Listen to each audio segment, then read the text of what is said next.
dijous 10 de juliol de 2025.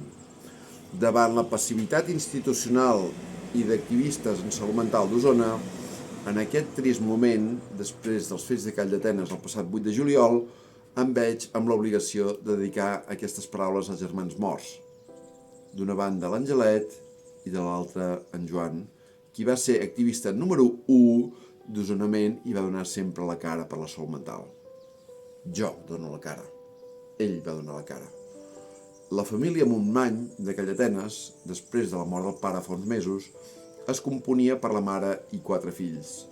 El germà agressor, abatut pels Mossos aquest passat 8 de juliol, Angelet Montmany tenia 49 anys i era el tercer dels germans. El germà mort pel seu germà agressor, Joan Montmany, era el més gran dels 4 germans. Vaig conèixer en Joan Montmany. Era una bona persona, gens agressiu. Sovint rondinava sol i en activitats de grup me'n vaig percatar.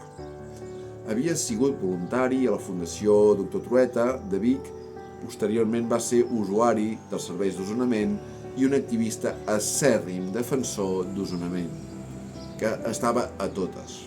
Havia donat la cara en nombroses ocasions, sense vergonya, com en una foto de portada de les memòries de l'entitat el 2023. Un bon amic em va fer saber quelcom de la història de Joan Montmany, com que el dia de la seva boda la núvia el va deixar plantat. Com s'ho havia de prendre el nuvi, coses que passen a la vida potser només una vegada. Un altre moment àlgid en la vida de Joan Montmany, que jo recordi, va ser en l'obra de teatre Una nit d'estiu d'Oriol Brogi, realitzada per usuaris d'Osonament, en la que en Joan hi va tenir un paper. Jo hi vaig ser en la representació al Teatre l'Atlàntida de Vic aquell dia. La darrera vegada que recordo en Joan va ser en una excursió de Manlleu a la Gleva, Masies de Voltregà, seguint la llera del riu Ter, una excursió promoguda pel Club Social d'Osonament a la que jo estava apuntat. Aquell dia vaig tenir una conversa intermitent amb ell i se'm va fer evident que rondinava sol tot sovint. Jo el recordo el dia de la inauguració d'Osonament, l'any 2016, en presència del president Puigdemont.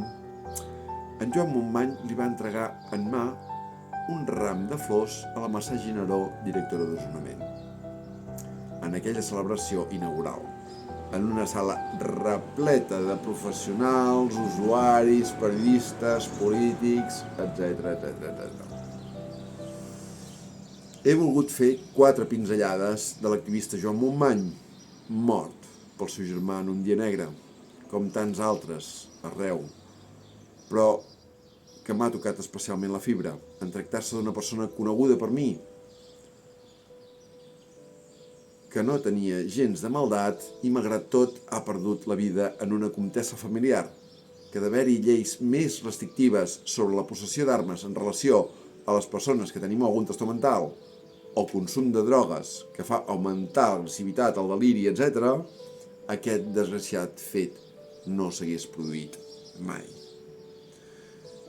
Descansin en pau els germans de Calldetenes. Gràcies per la vostra escolta.